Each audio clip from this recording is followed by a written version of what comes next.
سلام، وخت بخیر. خپرونه ته ښه راغلاست. افغانستان د اقتصادي ستونزو سرلاس او ګریوان هیواد دی. هر کله یې د اقتصادي نظام د سقوط په تړاو باندې خبرې شوې دي.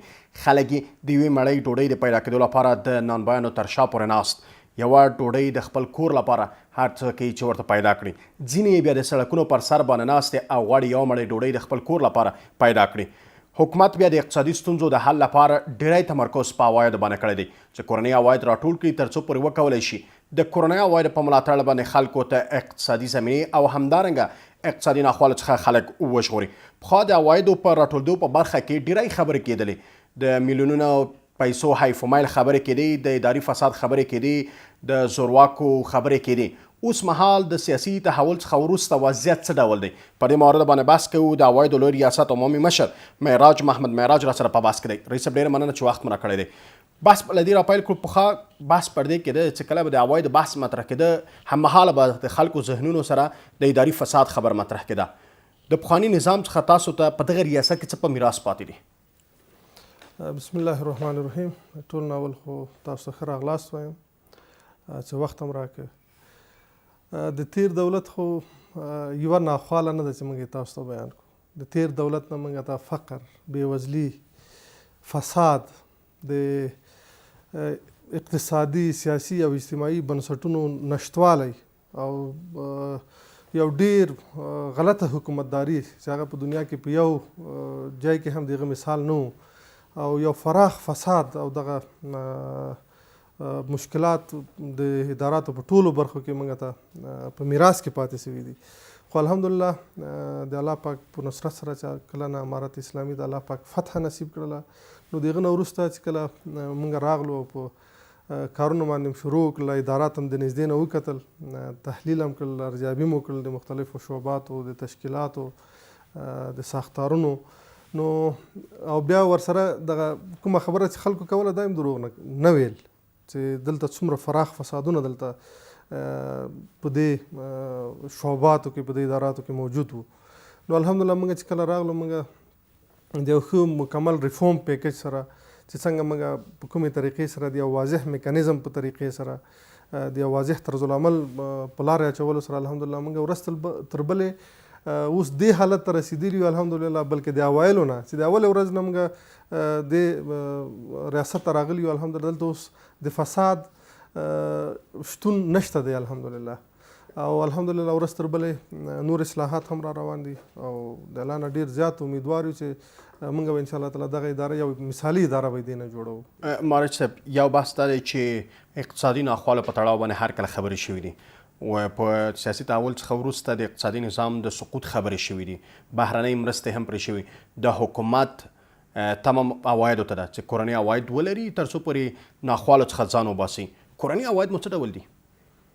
د الله پاک ډېر شکرګزار یو او د خپل افغان ملت، متدین ملت، غیرتمند ملت چې الحمدلله مخکې چې هغوی مالیه هغه څه رقم چې لازمه وه د قانون مطابق، د اصولو مطابق نه ورکوله، خو کله نه چې الحمدلله امارت حاکم شوی دی، زمونږ افغان ولس هم موږ ته اوس ډېر داوطلبانه د خپلو مالیاتو په ورکړه کې موږ سره همکار دي او هغه د مالیاتو ورکړه هغوی خپل یو ایماني او وجداني وجیبه بولي.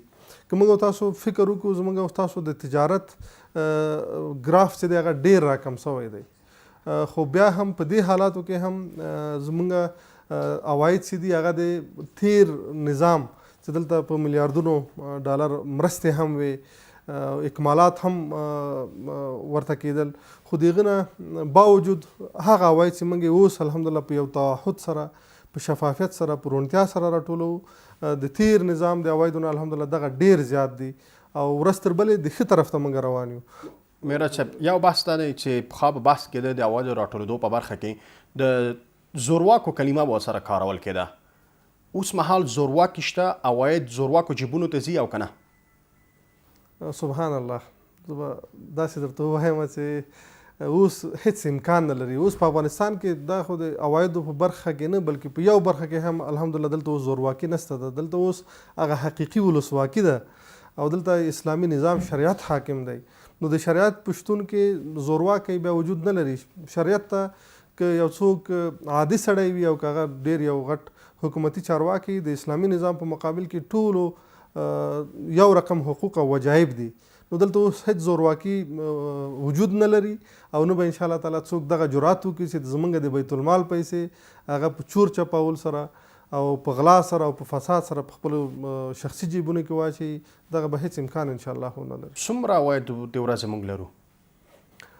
زمونږ عواید الحمدلله د خو ورځ تر بلې فرق کوي، خو بیا هم زمونږ عواید چې دي اوسط یې که موږ وګورو الحمدلله زمونږ 500 نه 600 تر 200 میلیونو پورې کله دنه هم زیات سي. دغه زمونږ ډیلی بیس باندې زمونږ عواید دي.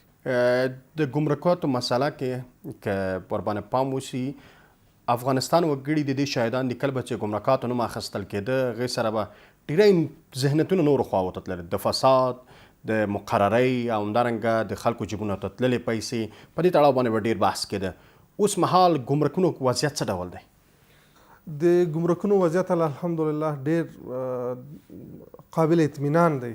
زه د تاسو د دې فورم په توسط باندې خپل افغان ولس ته دغه ډاډ ورکوم چې اوس تاسو ټول ملي عواید چې هغه د ګمرکاتو د لارې دي، هغه زموږ د عوایدو د ریاست له لارې دي، هغه که زموږ غیر مالیاتي عواید چې زموږ د مختلفو حکومتي ادارو له طریقه موږ ته راځي، دغه ټولو کې الحمدلله شفافیت او روڼتیا موجوده ده. او موږ سره چې کوم خلک چې دي الحمدلله د په یو تعهد سره کار کوي، هغه دې نظام ته چې څوک کار کوي، دې نظام کې چې کوم الحمدلله زموږ سره ورونه مختلفو برخو کې کار کوي، دغه د خپل کار چې دی هغه عبادت ګڼي او مسؤلیت یې ګڼي او خپل ځان موږ حساب دی ګڼو. اول ټول نه مخکې الله ته او بیا د دې افغانستان د وګړو ته چې دوی ډېرې بدې ورځې لیدلې دي او موږ دغه وجیبه ده چې انشاءالله تعالی خپل هغه ټول ایماني او وجداني ټولو هغه ته په کار اچولو سره به انشاءالله د ملت ته خدمت کوو. او مقررۍ به انشاءالله شفافې دي. مقررۍ چې دي هغه د یو تعهد په اساس باندې دي، هغه د ظرفیتونو په اساس باندې. بحث همدا دی. پخوا به په معراج صاحب بحث د مقررۍ کېده، هلته به د بحث پر دې وه چې ټول خلک به په واسطه پسې ګرځېدل تر څو پورې واسطه پیدا کړه او چېرته په ګمرک کې مقرر سي یا په عوایدو کې مقرر سي. اوس مهال تاسو ټاکنه څه پر بنسټ کوئ؟ خو وړاندې یو سیستم بل هم و، د اصلاحاتو او ملکي خدمتونو کمیسیون، هلته به امتحان ورکول کېده، له ازموینې څخه به وروسته د استخدام کېده. اوس پروسه څه ډول دی؟ د ټول ناول خو موږ ډېر داسې انقلابي بدلون نه دی راوستی لکه څنګه چې نورې دنیا کې غټ غټ ځان ته چې ترقي یافته ممالک وایي، هغوی هم چې کله دلته یو سیاسي تحول راسي نو بیا هلته ډېر زیات سیاسي ګمارنې کېږي. د تیر نظام اکثره خلک، زیاتره خلک دوی د نظام د عهدونه ایسته کوي.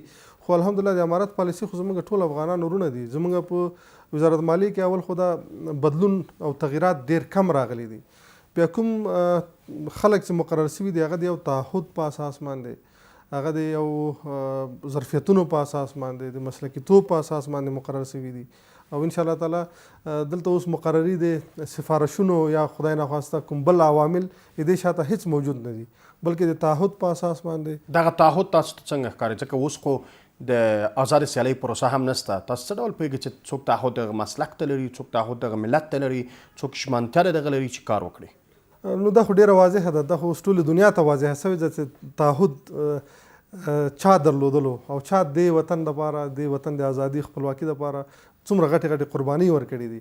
نو زموږ د تعهد معیار چې دی همغه دی چې اوله کې موږ هغه مجاهدین ورونه چې هغوی د نظام د قایمولو دپاره د خپل هر څه نه مخکې هم تیار وو چې هر شی قربان کړي، اوس هم دې ته تیار دي. او بیا ورسره هغه تخنیکي او مسلکي وړتیا هم ولري، تعلیمونه یې هم باسه تعلیمونه ډېر تر ډېره واضحه ده. الحمدلله موږ ډېر ښه قوي کادرونه لرو چې هم تعهد لري او هم تعلیم او ظرفیتونه لري. نو الحمدلله موږ د هغه په اساس باندې ډېرې کمې ګمارنې کړي دي او کومې ګمارنې چې کړي دي الحمدلله د هغه سره اداري سیستم ورځ تر بلې ډېر د پیشرفت حالت کې دی چې الحمدلله موږ په هغه باندې ویاړ کوو او د الله پاک دغه موږ سره ډېر یو مرسته زموږ شامل حال ده چې الحمدلله زموږ ادارات چې دي ټول ډېر ښه طرف ته روان دي. د ګمرکونو کې مسؤلین یا رئیسان د پخواني د جمهوري نظام دی او که نه؟ بلې هغلته نیم د مخکني نظام هم پاتې دي او څه نوي هم ګمارل شوي دي.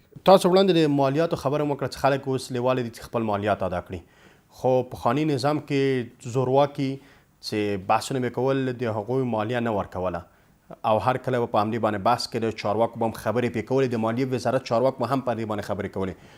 هغه مالیات څه کېږي؟ څوک چې پوروړي دي هغه څنګه کېږي؟ څوک چې پوروړي دي هغه باید موږ ته مالیه راکړي. د مالیه چې دی دغه د چا شخصي جیب ته نه ځي. دغه مالیه چې دغه دې کې د افغانستان د 15 میلیونو افغانانو دې کې حق شامل دی، دغه بیت المال دی. نو یو څوک چې ایمان ولري، وجدان ولري، د دې وطن احساس ولري، نو هغه به کله هم د مالیاتو نه د غلا تصور هم ونه کړي. خو هغه خلک چې څوک اوس هم دې ته دا فکر کوي چې موږ به په غلا سره، په فساد سره، په دروغو سره د مالیاتو په نام ورکړه کې کامیاب اوسو، انشاءالله تعالی هغه به ټول رانیول کېږي. هغوی باندې به قانون موږ ډېر واضح او ډېر قوي قوانین لرو، انشاءالله په هغوی باندې به تطبیقېږي او د هغو نه به مالیات اخیستل کېږي. مالیات د چا شخصي نه دي، دغه د ملت یو امانت دی او موږ به انشاءالله کوشش کوو چې په ښې طریقې راټول. د کوم قانون په اساس باندې مالیات راټولوئ؟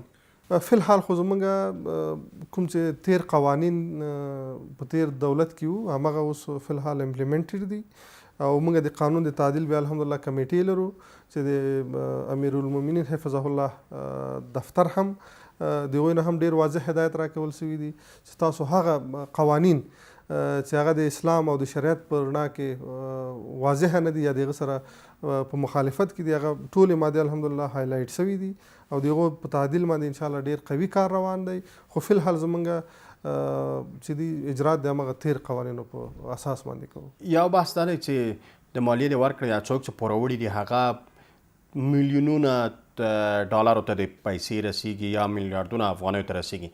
د څه ډول هغو ته څه اسانتیاوې ورته په برخه راوستلی او که نه هغو باید ځکه پخواني پوروړي دي د څو کلونو، حتی ځینې د یوې لسیزې یا له هغې څخه د ډېرو مالیې هغه پوروړي دي، هغې ته څه اسانتیا لرئ؟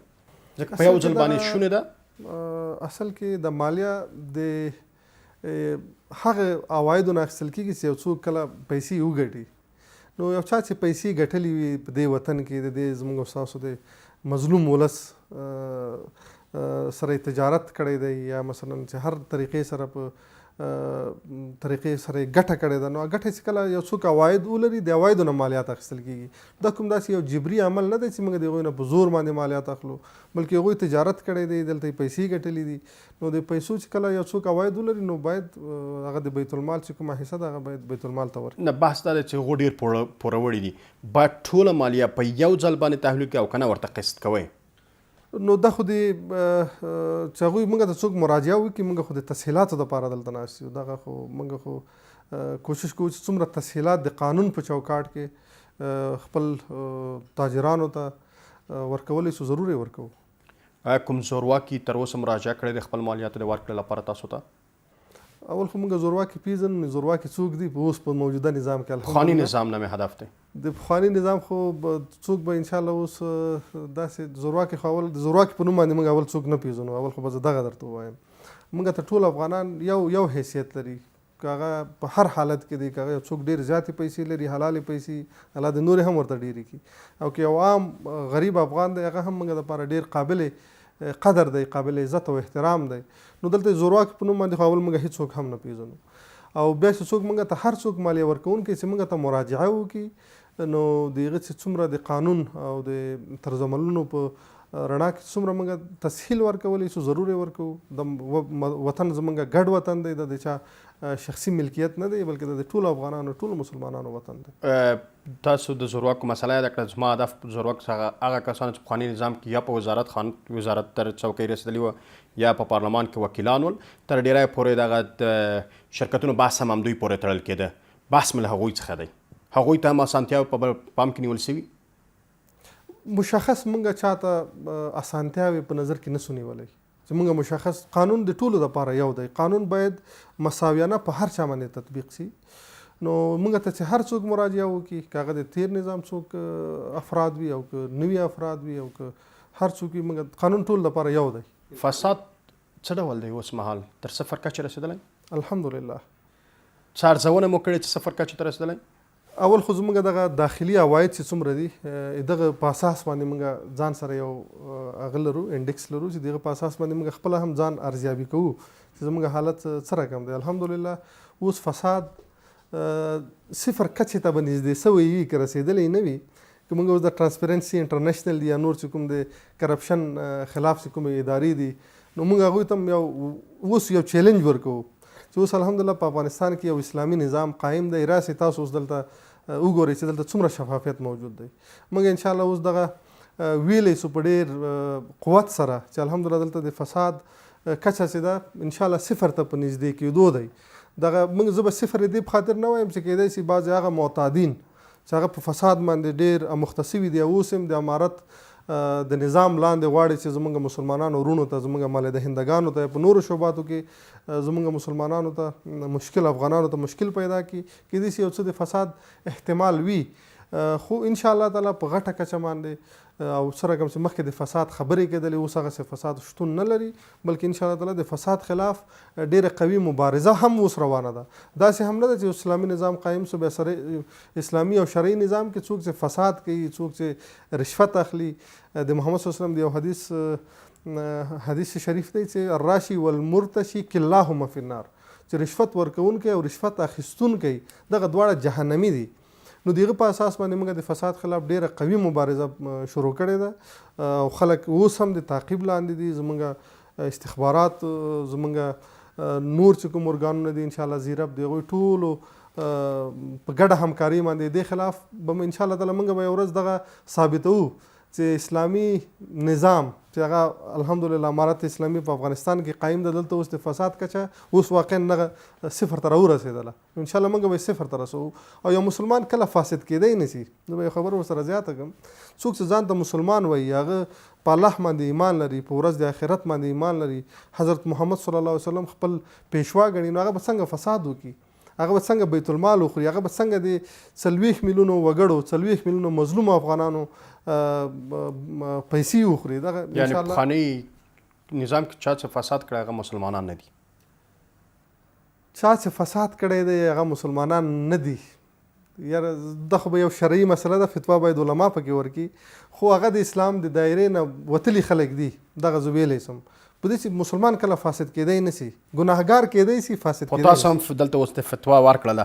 یو بله مسله مهران صاحب چې بحث مطرح کېږي کله چې تاسو په همدې ځای کې ناست یاستئ او پخواني نظام کې دا و کله به چې د موټر له ګمرکونو څخه راتېرېدل د عوایدو په برخه کې به چې کېده رئیس ته به چې زنګ ولسه موټر ته به د اجازه ورکول کېده که چیرې تاسو ته هم د یو مولوي له ادرس څخه چې د اسلامي امارت مشرتابه کې غړیتوب ولري زنګ درته راسي او هغه تجارت ولري دغه موټر ته اجازه ورکوي چې راتېر سي هیڅ امکان نه لري چې یو نه چې 20 نفره مشرتابه چې د هر ارګان کې وي او یو چاته یو عادي مامور ته زمونږ ووایي عادي مامور دغه خبره نه مني. یو شی چې د قانون او د شریعت په چوکاټ کې نه وي موږ خپل نظام ته مکلف یو موږ شخصیاتو ته مکلف نه یو او موږ د نظام د بقا دپاره نظام د قوت دپاره کار کوو. نو دلته اوس څوک دا جرات نه کوي چې هغه خپل موټر چاته دا ووایي چې ته زما موټر پرېږده. اول به یو داسې انشاءالله په امارت اسلامي کې به داسې مشران څوک وي هم نه چې هغه چاته ووایي چې زما موټر پرېږدی بغیر د محصوله بغیر د ګمرکه او که هم وایي نو انشاءالله زموږ ټول متحدین ورونه هغه به کله هم د هغوی غیر قانوني او غیر اصولي خبرو ته کله به هم هغه ونه وایي بلکې دا نه ده انشاءالله. د عوایدو راټولېدو سیستم اوس مهال څه ډول دی په ټول افغانستان کې؟ زموږ د عوایدو د راټولولو سیستم الحمدلله مکمل کمپیوټرایز ده. موږ د سیکټاس په نوم باندې یو سیستم لرو چې مخکې د فساد د هغه دپاره چې زمینه مساعده کړي ورته نو دغه فولي امپلیمنټ نه و. الحمدلله اوس زموږ سیکټاس سیستم فولي امپلیمنٹ دی. ټول شرکتونه ان شاء الله تعالی چې افغانستان کې څومره دی هغه به د ای فایلینګ د طریقه به موږ ته خپل فایلینګ کوي موږ ته به اظهارنامې راکوي او ټول سیستم کمپیوټرایز ده. فزیکي پیسې بالکل کلیکشن شتون نه لري بلکې څومره پیسې چې ډیلی بیس باندې جمع کیږي هغه ټول د بانک د لارې جمع کیږي. دې کې الحمدلله موږ د شورای وزیران مصوبه هم لرو چې هیڅ دین وروسته به د فزیکي پیسو اخیستل دا به انشاءالله منع دي او نه به اخیستل کیږي او موږ هم ټولې پیسې د الکترونیک سیستم له لارې او د بانک د لارې نه اخلو. په تیر 20 کلونو کې د برېښنایي سیستم خبره ډیره مطرح کېدله چې په ګمرکونو کې یا په لویو لارو کې د برېښنایي سیستم و خو هر کله به هم ترېنه د فساد خبرې به کېدلې. افغانان په دغه برېښنایي سیستم باندې یا په کمپیوټري سیستم باندې یو ډول بې باوره شوي دي. تاسو اوس ډار ورکوئ چې د برېښنایي سیستم سره به هیڅ ډول فساد نه کړي او په واقعي توګه باندې اوس برېښنایي سیستم پلی کیږي؟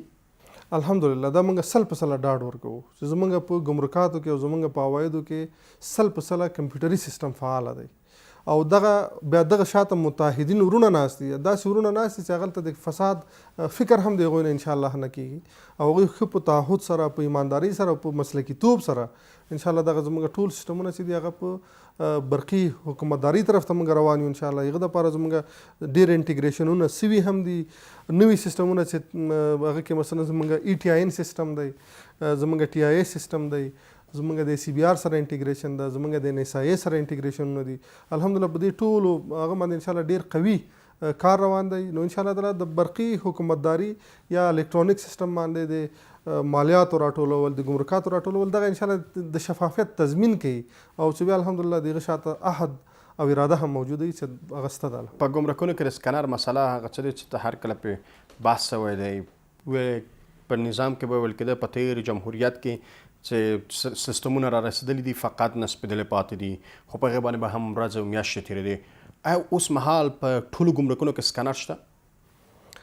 متاسفانه به زه درته وایم چې بعضې هغه کې نشته ده ګمرکونو کې او د هغې وجه هم دا ده چې دغه زمونږ بعضې د ملت بیت المال په ډېر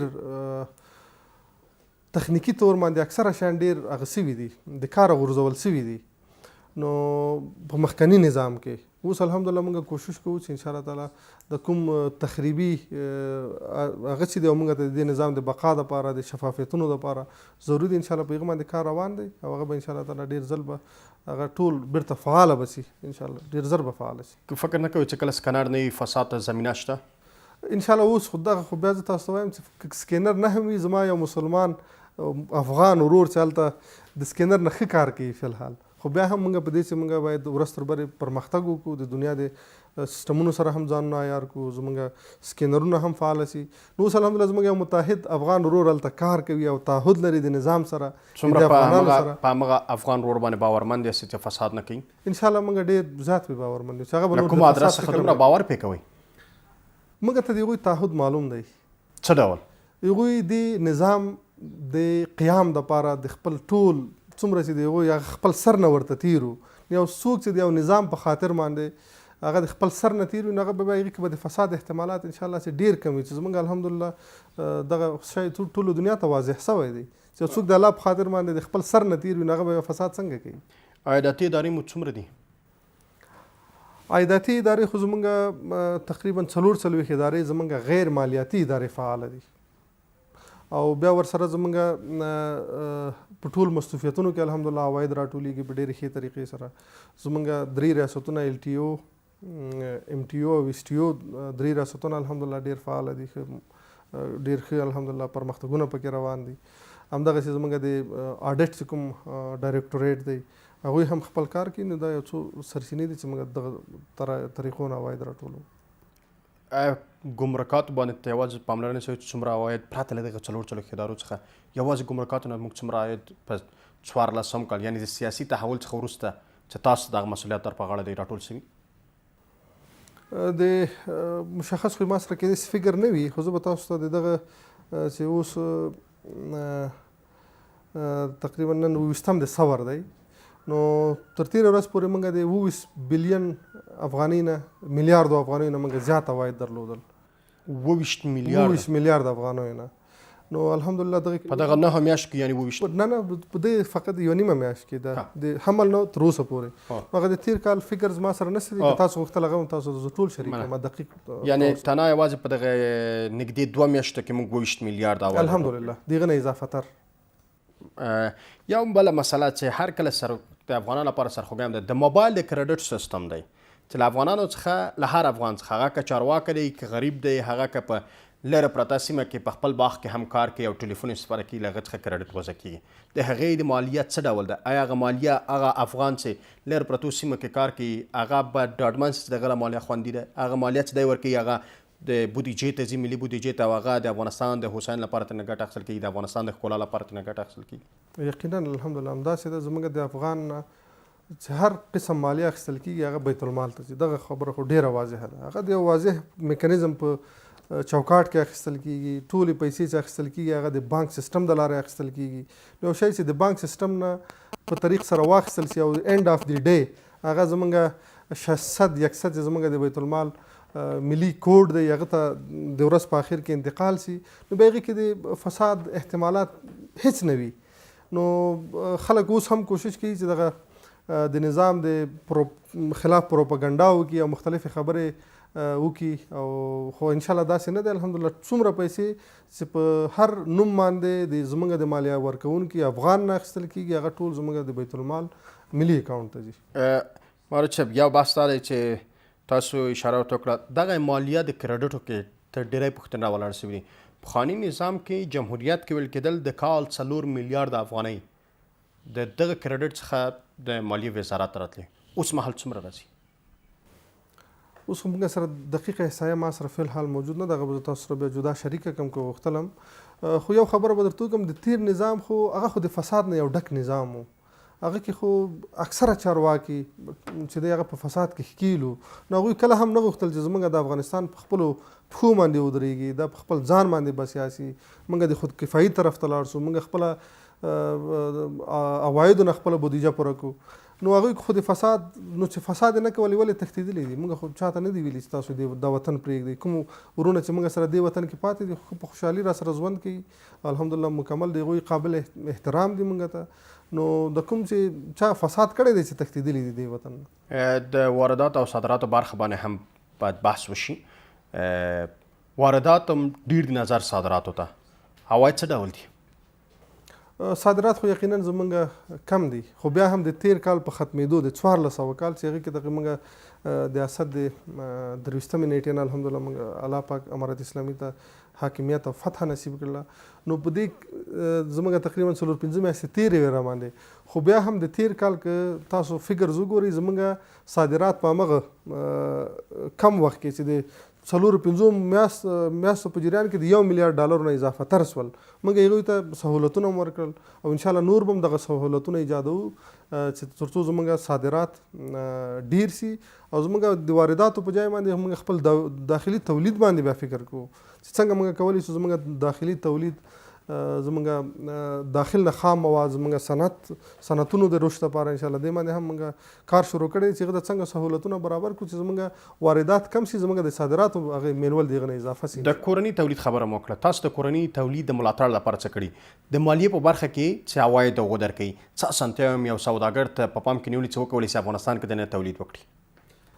صنعتکارانو ته خو الحمدلله موږ د هغوی سره همیشه ناستې لرو، د هغوی څومره غواړي چې موږ هغوی ته سهولتونه ایجاد کړو چې دوی رانه غواړي. بیا د هغه نه علاوه الحمدلله موږ هغه دپاره باقاعده خپله په وزارت مالیې کې د هغوی د سهولتونو دپاره کار شروع کړی دی. څنګه موږ کولی شو په کوم میکانیزم باندې چې هغه زموږ نوي خلک چې کوم غواړي چې صنعت او انډسټریز دلته ولګي د هغوی دپاره څنګه سهولتونه ایجاد کړو، څنګه سرمایه ګزاري راوړو، خارجي سرمایه ګزاران زموږ افغان سرمایه ګزاران چې کوم خارج کې دلته راشي.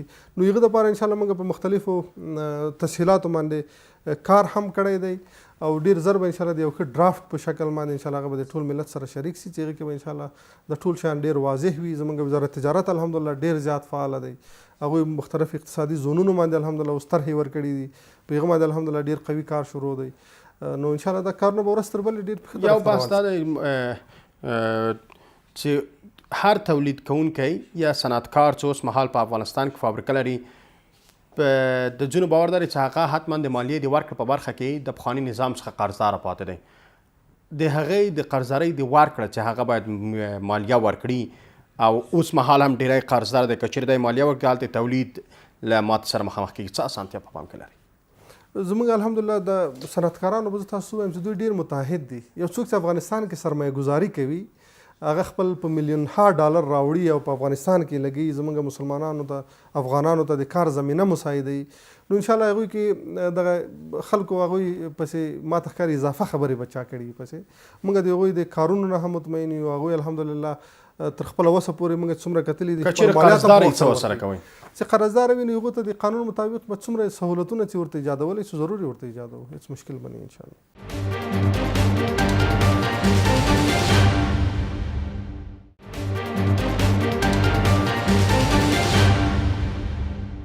سیګار په یو راپور کې چې د امریکا کانګرس ته وړاندې کړی و چې د جنوري په وروستیو کې و د 2020 کال ته ویلي و چې د افغانستان د ناخالصه تولیداتو ارزښت په 2020 کال کې 20 میلیارډ ډالر ته رسیده، خو کله چې سیاسي تحول په افغانستان کې رامنځته شو د 2021 کال په کې دغه 14 میلیارډ ته راکم شو، یعنی 4 میلیارډ یې کموالی پیدا کړ. ولې دغه کموالی رامنځته شو؟ نو جی ډي پی فیکټر چې دی دا خو ډېر واضح دی چې زمونږ واضح دی چې تجارتونه کم شول. دلته خو داسې مصنوعي سرمایه‌ګزاري ډېرې زیاتې شوې وې، مصنوعي پیسې دلته ډېرې را روانې وې، مصنوعي پروژې دلته ډېرې زیاتې وې. نو زمونږ جی ډي پی انډیکس چې هغه ډېر اوچت و. نو کله چې بیا فتح نه وروسته اوس الحمدلله موږ په هغه حقیقي حالت کې ژوند کوو. حقیقي حالت کې کوم چې دی انشاءالله دغه یو حقیقي حالت دی، دغه هېڅ مصنوعي حالت نه دی. او دغه زمونږ انشاءالله تعالی دغه حالت چې دی دغه به انشاءالله موږ یو ورځ دې هغه ته رسوو چې زمونږ انشاءالله دغه دوی 20 میلیارډه اسټیمیشن کړی دی. انشاءالله دغه به موږ انشاءالله دنه ډېر زیات دغه ته پلان لرو چې زمونږ جی ډي پي دنه ډېر اوچته شي انشاءالله. سږ کال لپاره 14 لومړي کال لپاره څومره عواید تاسو اټکل کړي چې باید راټوله کړئ؟ سږ کال لپاره خو موږ 180 میلیارډه ډالر دا زمونږ اسټیمیشن دی چې دغه به موږ انشاءالله تعالی راټولو. 180 میلیارډ ډالر بخښنه غواړم افغانۍ، 180 میلیارډ افغانۍ. دا له کومو لارو څخه راټولوئ؟ یوازې بسنه په همدغه ګمرکاتو او همدغه مصرفیتونو؟ دغه خو زیاتره زمونږ هغه چې دی تکیه چې د هغه په ګمرکاتو باندې ده او په داخلي عوایدو باندې دی. او ورسره بیا زمونږ د غیر مالیاتي عواید چې دي چې زمونږ مختلف دغه منسټریز یې راټولوي. نو دغه ټول چې سره راجمع کړو زمونږ به انشاءالله 1.8 میلیارډه افغانۍ به موږ راټولو د کال. کم دی دغه. خو د مالیې وزارت بیا 211 میلیارډ افغانۍ د سږ کال لپاره بودیجه تصویب کړې ده او 1.8 میلیارډ تاسو د عواید راټولولی شئ. له دې سره چې مالیې وزارت وایي ټوله بودیجه ولاړه په کورني عواید باندې ده. دلته خو دا بیا څنګه کیدای شي؟ آیا تخمیني دی؟ زمونږ خو بجټ واقعا 210 میلیارډ افغانۍ دی چې موږ هغه کې عادي 203 میلیارډ لرو، انکشافي 28 میلیارډ لرو، زمونږ کسر 4 میلیارډ افغانۍ دی. موږ چې خپل کوم د راټولولو اسټیمیشن کړی دی دغه زمونږ مینیمم کلیکشن دی. نو انشاءالله تعالی موږ کوشش کوو چې دغه 4 میلیارډو افغانیو کسر هم د خپل داخلي عوایدو نه پوره کړو چې هغه دپاره نوي منابع د عوایدو باندې کار شروع دی. کوم عواید چې کوم ځای کې د زیاتوالي کولی شو چې هغه ځای کې زیات کړو په هغه باندې کار شروع دی. انشاءالله زمونږ د ان ټي آر عواید دي په هغه باندې انشاءالله ډېر قوي کار شروع دی چې هغه په یو طریقې سره زیات کړو چې کسر کم نه تر کم کړو. نو چې یو څوک کله غواړي که دا کسر نه یوازې که 180 میلیارډ باندې ډالر افغانۍ باندې ډاډمن چې دا خو ټولولی شئ؟ انشاءالله دا خو زمونږ مینیمم فکر دی، دا راټولولی شو انشاءالله. اوس مهال فکر هم تنها کسر ته دی چې 4 میلیارډ راټول دغه څنګه راټول. نوې منابع تاسو اشاره ورته وکړه، نوې منابع مو څه دي؟ نوې منابع خو الحمدلله زمونږ خصوصا زمونږ د معدن سکتور کې پوټنشل ډېر زیات دی چې تاسو وینئ چې د تیرو 2-3 کلونو عواید موږ په 2-3 میاشتو کې راټول کړي دي او دغه مخ پر زیاتېدو دي. الحمدلله زموږ بعضې میګا پروجیکټس زموږ په مایننګ سیکټر کې زموږ د معدن وزارت چې دی هغه الحمدلله کار شروع کړی دی چې زموږ 2 غټې پروژې په افغانستان کې انشاءالله د معدنو شروع شي. زموږ نور چې کوم ورسره وزارتونه دي د هغوی په عوایدو باندې انشاءالله موږ فوکس او تمرکز کوو چې هغلته زموږ عواید زیات سي او ورسره چې کله دلته غټې پروژې شروع سي. مثلا زموږ اوس الحمدلله د قشتیفید پروژه ده چې هغې کې اوس زموږ په زرهاو موټر زرهاو تاجران هلته مصروف شوي دي چې کینال وکني. همدغسې زموږ انشاءالله د ټاپي پروژې باندې ډېر قوي کار روان دی. همدغسې د نورې غټې پروژې چې کله دلته افغانستان کې شروع شي نو د سره بیا زموږ د عواید د لوړوالي سببونه همدغه دي چې انشاءالله دې سره عواید زموږ لوړېږي. که چېرې دا کسر پوره نه کړی شئ مالیه زیاتوئ؟ د مالیې د زیاتوالي باره کې خو موږ فکر نه دی کړی. هغه خو هغه حالت د الله پاک موږ نه بیایي، بل الله پاک دې موږ ته توفیق راکړي چې همدغه په همدغه موجوده د مالیې چې کوم حالت دی په همدغه سره یې پوره کړو. په دنیا کې یو مینول دی چې کله بودیجه د کسر سره مخ کېږي نو واقعا نو بیا هلته د هغه په زیاتوالي باندې فکر کېږي، تعرفو باندې تعرفې زیاتې سي، ګمرکات محصول زیات سي، ټکسونه زیات سي. خو د امارت پالیسي بیا لږ دغه مختلفه د دنیا د پالیسیو نه.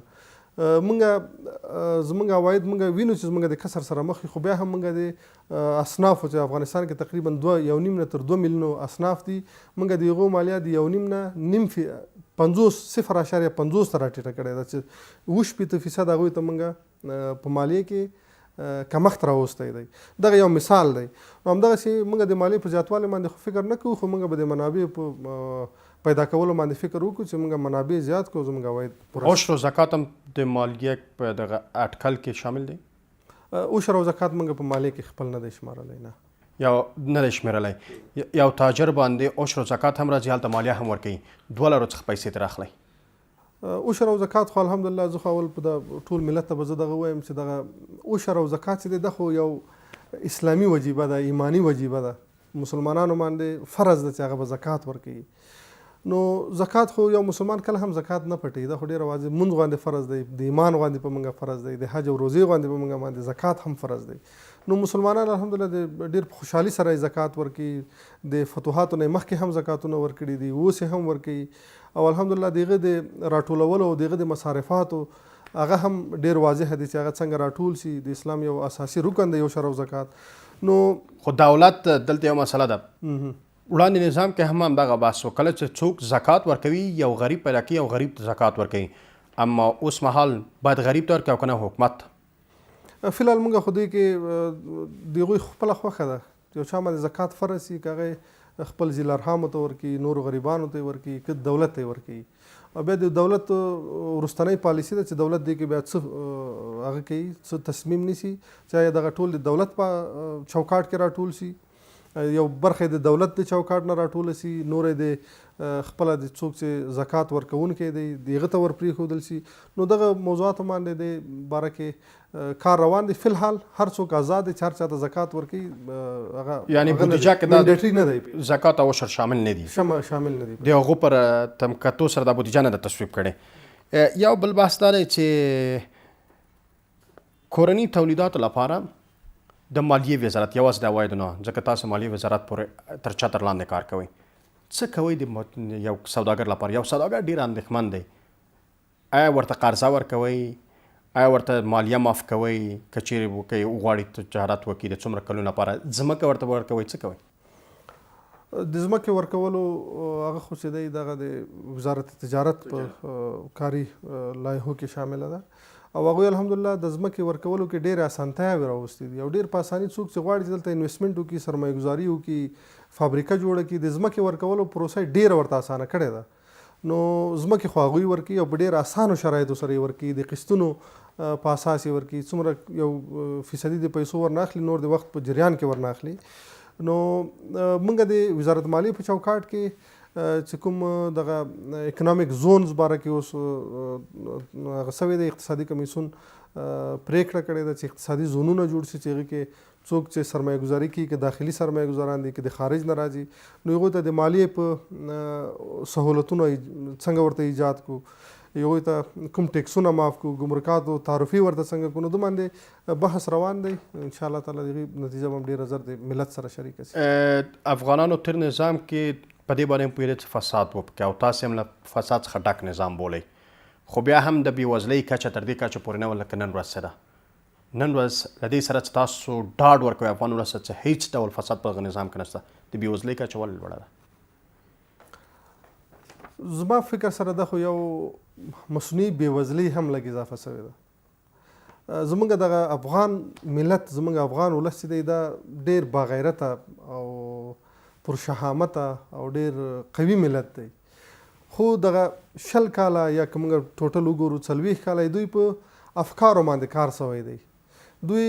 دوی ته مصنوعي یرې هغه کړي دي، ډېرې پروپاګنډ کړي دي، دوی یرولی دي، دوی هغه خپل اصلي حالت چې دوی باید محنت وکړي په خپل د لاس په روزي سره، چې دغه د افغانانو یو ډېر غټ یو مثال به ورکول کېده په دنیا کې چې افغانان چې دی هغه ډېر قوي قوم دی، هغه ډېر په خپلو پښو باندې ولاړ قوم دی، هغه خپل کار کوي، وچه ډوډۍ خوري، خو د چا نه سوال نه کوي.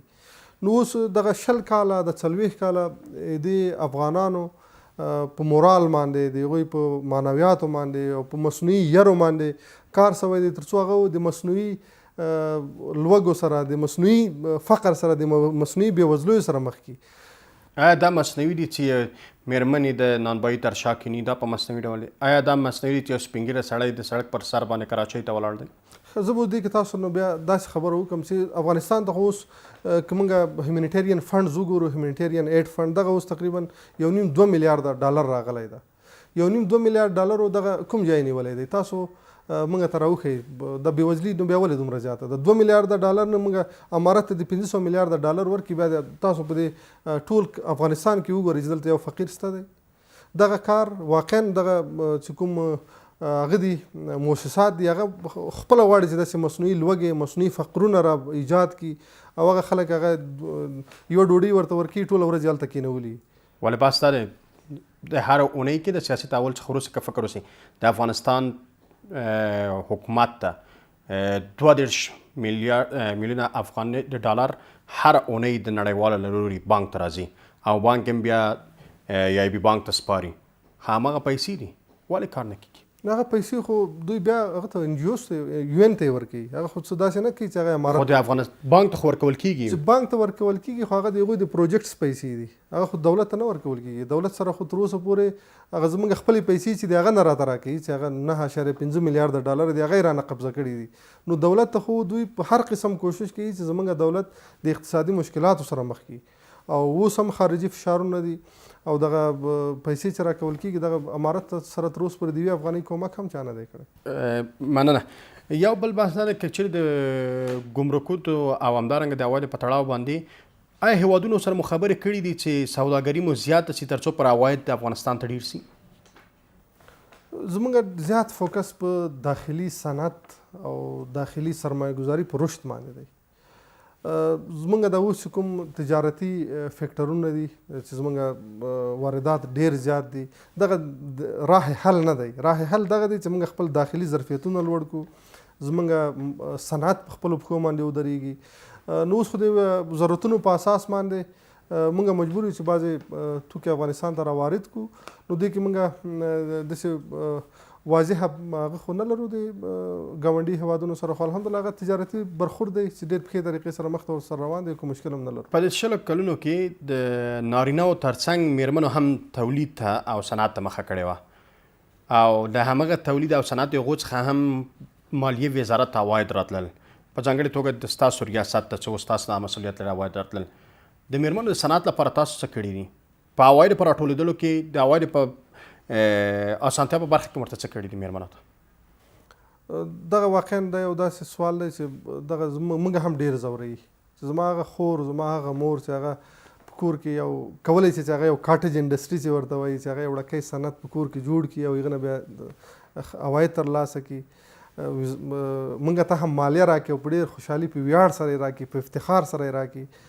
نو د هغوی د کاټج انډسټري دپاره موږ ډېر داسې واضحه پالیسي نه لرو، خو د هغه د رشد لپاره د هغه د تسهیلاتو راوړلو لپاره به انشاءالله په دې باندې کار روان دی. څنګه موږ کولی شو چې وړکۍ انډسټریانې وړکي صنعتونه زموږ د خویندو په کورونو کې زموږ خویندې چې کومې دي په کورو کې ناستې دي هغوی هلته کار وکړي او خپل عواید یو څه عواید هغوی ته راسي او دولت ته هم مالیه ورکړي. دې باندې کار روان دی، واضحه موږ فلحال کوم نتیجې ته نه رسېدلي. بس هم دا دی چې په تېر نظام کې هم ډېر خبر پر همدې کېدلې چې د کاغذ پر مخ باندې به ځینې کړندارې تصویبېدې وروسته به نه عملي کېدې، یا به هر کله چې هر چارواکي چې خبرې پوښتنه وکړه هغه به یې موږ برنامه لرو موږ پلان لرو، خو هېڅ کله هم افغان میرمنې دې شاید نه وي چې د هغوی د سوداګرۍ لپاره د یو روښانه تګلاره واوسي. له هغې سره هم بیا افغان میرمنې راتللې په تولید کې کار کاوه، افغان میرمنې بیا هم راتللې چې یو څه نه څه پیسې چې درلودې هغه د یو حد اقل یو خیاطۍ زمینه برابروله.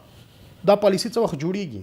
ځکه هغوی په کور باندې ناستې دي، هغوی د خپل تجارت چې درلودو د هغې لپاره دوی اندېښمنې دي. موږ د هغه خپلې خور په مقابل کې احساس د مسؤلیت لرو. موږ دغه ډېره واضحه خبره ده او د امارت پالیسي او یا پرېکړه هغه د کاغذ تر حده پورې به نه وي انشاءالله. مسؤلیت درکوي خو کله لاس په کار کېږئ؟ او لاس په کار وي ورته. موږ الحمدلله کار کوو، څنګه تسهیلات ایجاد کړو، څنګه کاټج انډسټري ته رشد ورکړو. زموږ خویندې چې په کورونو کې دي هغوی څنګه کولی شي چې د خپل داخلي وړو وړو صنعتونو نه عواید ترلاسه کړي. نو زموږ پالیسي به انشاءالله د کاغذ تر حده پورې نه وي او نه به د بیان تر حده پورې. نو موږ کار کوو په دې موضوعاتو باندې. او بیا بل یو موضوع چې دغه ځای کې زه باید یادوري وکړم چې د انټرنیشنل میډیا یا انټرنیشنل چې کوم خلک دي دوی غواړي چې همیشه د خویندو د حقوقو خبرې کوي. نو اسلام کې خو د خویندو حقوق ډېر واضحه دي، هغه ته ډېر زیات غټ مقام ورکول شوی دی او د دغه په نوم باندې ډېر په میلیاردونو فنډونه هم را روان دي، په سلهاو میلیونه یا په میلیاردونو افغانیو باندې. نو خو زما د خویندې په هغه کې څه تبدیلي نه ده راغلی. هغې کوم داسې کوم تجارت هغې ته یې اوسه پورې نه دی مخکې نظام کې بالکل نه دی مساعد شوی چې هغوی داسې په موږ سره خو ټوله احصایه ده، موږ سره خو ټول شرکتونه دي یا څوک چې کار کوي کومې خویندې کورو کار کوي احصایه کې موږ هېڅ داسې یو شی نه وینو چې هغه د زموږ د خویندو د پروموشن دپاره د بزنس پروموشن دپاره کوم لاس په کار سوي. خو انشاءالله تعالی موږ او د انټرنیشنل کمیونټي چې دوی چې غواړي چې زموږ د خویندو ښه پوښتنه وکړي نو هغوی ته د یو کور کې یو صنعت دې ورته جوړ کړي، یو انډسټري دې ورته جوړه کړي چې هغوی خپل کور کې کار وکړي، خو عواید هم ترلاسه کړي او ژوند چارې هم پر مخ بوځي. باید په کور کې مېرمنې کار وکړي، عواید ترلاسه کولی شي او که نه کولی شي یو شرکت هم پرانیزي. شرکت دې پرانیزي، موږ خو د هغوی سره د شریعت په چوکاټ کې د شرکت پرانیزي، هېڅ مشکل نشته. که اوس مهال یو مېرمنه راسي او وایي چې زه عواید هم ورکوم، مالیه هم ورکوم حکومت ته او غواړم یو شرکت پرانیزم، اسلامي امارت ورته اجازه ورکوي؟ د مالیې وزارت ورته هېڅ مشکل نشته د دې کې. هغوی خپل تجارت کولی شي، زموږ خویندې تجارت دې وکړي، د شریعت په چوکاټ کې دې وکړي. خو وړاندې تاسو له چې روښانه تګلار لا تر اوسه پورې هم ورته شتون نه لري. هغه خو موږ کار پرې روان دی چې زه اوس تاسو ته وایم چې موږ دغسې کار کړی دی، یو شی ډرافټ دی زه تاسو سره شریک یم، نو بیا دې په خاطر باندې انشاءالله کار روان دی، هغه باندې به انشاءالله د یو نتیجې جمهوري نظام د وروستیو کې د افغانستان واردات 8 میلیارډ ډالر ویل کېدل چې د هغه څه چارواکو او رپورټونو پې خپرېدل هغه به دا و. اوس مهال 4 میلیارډ ته کموالی پیدا کړی دی. تعرفات څه ډول د اوس مهال ښایي بیا د واردات په برخه کې؟ تاسو که د سوال بیا یو راته د پخواني حکومت د جمهوري نظام په وروستیو کې د افغانستان واردات 8 میلیارډ ډالر ویل کېدل، یا ویل کېدل یا ریپورټونه پې خپرېدل. اوس مهال فکر کوئ چې دغه اوس مهال 4 میلیارډ ته راټیټ شوي واردات هم دغه 4 میلیارډ ولې راټیټ شوي، حتی نیمایي راټیټ شوي دي؟ د تعرفو کې برخه کې مشکل دی، د مالیات په برخه کې مشکل دی، څه ډول دی؟ ما ته ښکاري دی 4 میلیارډو نه ډېر اضافه تر دی. اول خبره خو دا ده. او دویمه موضوع مخکې خو دلته په مختلفو نومونو باندې مختلف دلته اشغالګرو د هغوی په غټې غټې پروژې دلته په پیپر کې یا مثلا په بعضې پروژې کې داسې په ریل سنس کې هم دوی کارولي، نو غټې پروژې وي، واردات یو څه حده پورې اضافه وو. اوس خو زموږ د فقط د افغانستان داخلي ضرورتونو په اساس باندې موږ واردات لرو، کېدای شي یو لږې کچه به ضرور کمه شوي، خو دومره کې داسې غټ تبدیلي نه ده راغلی. او بیا که زه تاسو ته ووایم که دغه هر چا دا ریپورټ لیکلی وي نو که زموږ نیم واردات که تاسو وایئ چې کم شوي دي د 8 میلیارډو نه 4 ته راغلي دي، خو بیا بل طرف ته زموږ د ګمرکاتو عواید چې دي هغه د تیر نظام دوچنده شوي دي. نو تاسو باید د تیر نظام د فساد اسټیمیشن هم وکړئ چې دلته څومره یو غټ فساد او درغلي. هلته خو ویل کېده د مالیې وزارت په خپله ویل چې د ورځې 7 میلیارډ ډالر حیف عمل کېږي. نو هغوی سره به احصایې وي ضرور، نو هغه به هغوی به بشري ظرفیت او تخنیکي سیستم باندې که بحث وکړو، څومره بشري ظرفیت لرئ؟ زموږ بشري ظرفیت ډېر ښه دی. موږ په هېڅ زموږ یو اداره هم د کوم مشکل حالت کې نه دی، بلکې د ارتقا حالت کې دی، د انکشاف حالت کې دی، د پرمختګ حالت کې ده. نو دغه خو ټول په افرادو باندې کېږي. موږ ښه تخنیکي او مسلکي کدرونه لرو، تعلیم یافته الحمدلله قشر لرو او متعهدین لرو. نو انشاءالله موږ د دغه موضوع کې هېڅ مشکل نه لرو. تخنیکي سیستم زموږ د انکشاف په حالت کې دی. زمونږ مخکې د اوس ما چې تاسو ته ای ټي آی ان وویلې، ای ټي آی ایس مې درته وویلې، ای سی بي آر سره انټیګریشن ده، د وزارت داخلې سره انټیګریشن ده، د احصایې سره انټیګریشن ده، او همدغسې نور سیسټمونو باندې دلته کار روان دی. د زمونږ د نوي نظام د راتلو نه وروسته په دې شیانو باندې کار شوی دی چې هغې کې 3 زمونږ لانچ شوي هم دي، چې هغې کې زمونږ ای فایلینګ لانچ شوی دی، زمونږ ای ټي آی ان لانچ شوی دی، زمونږ ټي آی ایس لانچ شوی دی. همدغسې په نورو انټیګریشنو باندې هم ډېر قوي کار روان دی چې موږ یو آینده کې یو ښې برقي حکومتداري، یو ښه یو الکترونیک سیستم ته لاړ شو. دغه تخنیکي سیستم تر ډیره پورې پخوا پر نړیواله پورې تړل شوی و، یعنی وسایل به نړیوال لخوا څخه راوړل کېده. اوس مهال تاسې په د پیسو په مقابل کې اخلئ؟ د تخنیکي وسایل یا د برقي وسایل چې راغواړئ افغانستان ته مثلا سکنرونه تاسو اشاره وکړه په ځینې ګمرکاتو کې نه لرئ برنامه ده چې هغه باید نصب شي له کوم ځای څخه پیدا کوئ؟ دا خو د ښاري نه راوړو د پیسو په مقابل د کې پیسو په مقابل کې. آیا د عواید پیسې بیرته په هغه ځای باندې مصرفوئ؟ خو د بیت المال بیا خپله د بودیجې د لارې کوم چې ریلیونټ منسټریز دي هغوی د هغه دپاره خپل پلان لري کلنی، د هغه په اساس باندې بیا خریداري کېږي، پیسې ورکوي. بیا هم د بودیجې بحث دی. پخوا بودیجه 4 میلیارده وه، اوس 231 میلیارده ده، نیمایي هم راټیټه شوې ده. په هغې کې بیا هم خریداري ته وخت ورکړل شوی ښایي. خریداري کې موږ انکشافي الحمدلله موږ انکشافي 28 میلیارده هغه لرو بودیجه لرو، نو د کې خریداري ټولې شاملې دي. کمه نه ده؟ انکشافي خریداري. کمه عادي خریداري خو زموږ په 180 میلیاردو کې شاملې دي. کمه ده انکشافي بودیجه مو کمه نه دی؟ انکشافي بودیجه به چې په خپل داخلي عوایدو باندې ولاړه ده اوس هم ډیره ده. موږ اوس خارجیانو ته نه ګورو، موږ اوس پردیو ته نه ګورو. دغه افغانان د کار زمینه هم غواړي. دغه زما ستا پیسې دي چې زموږ خپله بودیجه پې ولاړه ده او کېدای شي لږ به کمه یي، زموږ انکشافي موضوعات به لږ ورو ورو مخې ته لاړ شي، خو دغه دی چې الحمدلله دا زموږ خپله مالیه خپله بودیجه ده، خپل عواید هم دي. خو بحث همدا دی چې دا بودیجه که چېرې انکشافي بودیجه کمه وي د کار زمینه هم کمیږي، ځکه پروژې نه پلي کېږي، پروژې پلي کېدو سره کار زمینه رامنځته کېږي. خو دلته افغانان تر اوسه پورې بیکاره بېروزګاره دي او حتی د همد بیکاري دې لامل شوی چې هغوی مړۍ ډوډۍ ځان ته نه لري. ستاسو د خبر سره زه بالکل متفق یم، ستاسو خبره رښتیا ده. خو بل طرف ته چې کله یو څوک غواړي چې هغه په خپلو پښو باندې ودرېږي او بیا یو ملت چې کله غواړي چې هغه په خپلو پښو باندې ودرېږي، دا د ملت جوړونې یو کار شروع کړي، هغه د خارجي هغه باندې اتکا ونه کړي، هغه خارجي مرستو ته ونه ګوري، هغه همیشه نورو خلکو ته لاس نه یې نیولی، نو دغه یو قرباني هم غواړي، دا یو اراده هم غواړي. د دنیا مثالونه زموږ مخکې موجود دي. جرمني باره کې ویل کېږي چې کله دویم جنګ جهاني نه وروسته دوی تقریبا 3 نه تر 5 کلو پورې فقط الوګان خوړل. نو زما او ستا ملت چې دی د هغو خلکو نه ډېر زیات تعهد لري. زما او ستا ملت الحمدلله ایماندار دی، دوی کې د ایمان جذبه د عقیده ده. د عقیده خو داسې شی ده چې ته ډېر غټ مشکلات سړی په خپل ځان باندې ګالي.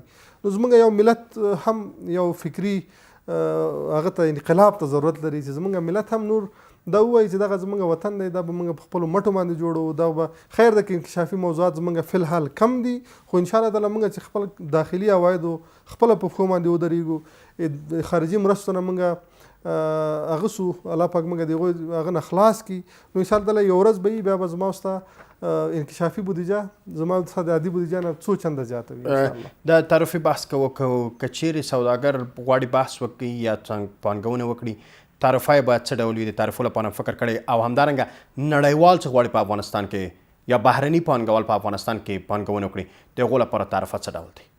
ګمرکي تعرفه تاسو دې نه مقصد؟ بله ګمرکي تعرفه خو فی الحال څنګه چې هغه دی اپریشنل دی، همغسې به مخې ته ځي څنګه چې اوس اجرا کېږي. نو بیا که چېرته یو څوک ډېره غټه پانګونه کوي، ډېر غټ انډسټریز دلته راوړي افغانستان ته، نو دغه په اساس باندې بیا تعرفي باندې فکر کېدی شي، خو هغه دپاره خو د تعرفي کمیټه ده. د قانونو په برخه کې هم تعرفي لپاره فکر شوی چې ځکه اوس مهال چینایي سوداګر لیوالي د افغانستان په قانونو برخه کې پانګونه وکړي. هر څوک د په خیر راشي، د افغانستان دی چې هر څوک راځي په حیث د تاجر سرمایه ګزار. مالیې وزارت څه پلان لري ورته، څه برنامه ورته لري مشخص ډول باندې چې د هغه زړه راښه کړي، راسې قناعت ورته ورکړی چې افغانستان کې پانګونه وکړي قانون په برخه کې؟ نو موږ خو الحمدلله ټول هغه تسهیلات ورته ارائه کړي دي، موږ مشکل نه لرو. نور چې د هغوی په خاص موارد وي، خاص موضوعات وي، نو هغه خو بیا د رهبري سره شریکېږي، انشاءالله مشکل به نه وي ډېر. مرچب ډېره زیاته مننه کوم چې وخت مو راکړ، کور مو ودان. له تاسو قدرمنو لیدونکو هم ډېره زیاته مننه چې تر دې نه مو زموږ ملتیا وکړه. تر بیا ښه وخت.